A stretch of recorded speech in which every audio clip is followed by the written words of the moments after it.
qodobka labaad ee keena farxadda lamaanaha ama labada isqaba waa qodob aan u bixiyay in la isku mashquulo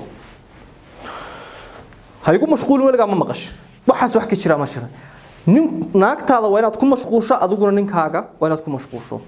raale hadda naag dhibsatay gabadha xaaskaaga waa inaad ku mashquusho adiguna ninkaaga isagu miisa nin dhibsanayn iska dhaxmayso adna waa inaad ku mashquusho sidee ugu mashquulaysaa 24 saac wax kamid ah hal saac ha noqdo laba saac ha noqdo waqtigeena ku xiran tahay haduu doono 20 daqiiqo ha noqdee waa inay jirto 24 saac time cayiman ama goor ama waqti saddex luqadood baan kuugu sheegay sababtan kuugu sheegay waxay tahay waa muhiimadda uu ergan leeyahay waa inay jirto waqti aad isku mashquushaan oo maxsee isku mashquulaysaan dhammaan wax allaale waxaad shaqo haysay xilliga hadii la garo inaad joojiso shaqada caruurta jooji shaqo kale haysay jooji ninku shaqo kula hayo jooji hadii aad mobilka ku mashquulsanaa qofna TikTok ku jira qofna Facebook waa timekii mobilka lock out la oran lahaa ama silent la gelin lahaa kadibna aad halka iskaga tuuri lahayd waad isku soo jeesan lahaydin baby ii waran seetahay timeka ha noqdo xilli aad sheekaysataan ha noqdo xilli aad raaxaysataan ha noqdo xilli aad murantaan ha noqdo xilli aad TV-ga daawataan ha noqdo xilli waa in uu jiro wax kasta aad attention-ka siisaan attention-ku waa muhiim inuu qofka attention-kiisa hadaad aragto inuu kuu soo jeedo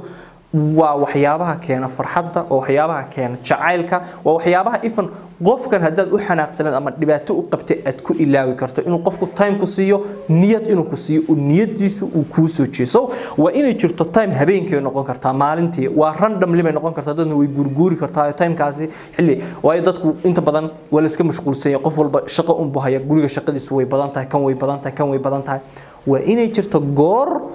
maxaan ku iraahdaayay la isku mashquulanimayo waa farxadda lamaanaha ay kamid tahay xilliyada kamida inaad qof walba wax allaali wuxuu hayo joojiyo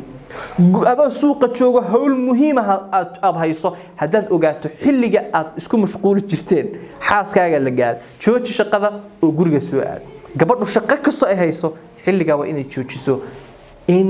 waqti kamida waqtiyada aad isku mashquushaan niyada isiisaan macnaha aad isku soo jeesataan waxay kamid tahay farxadda lamaanaha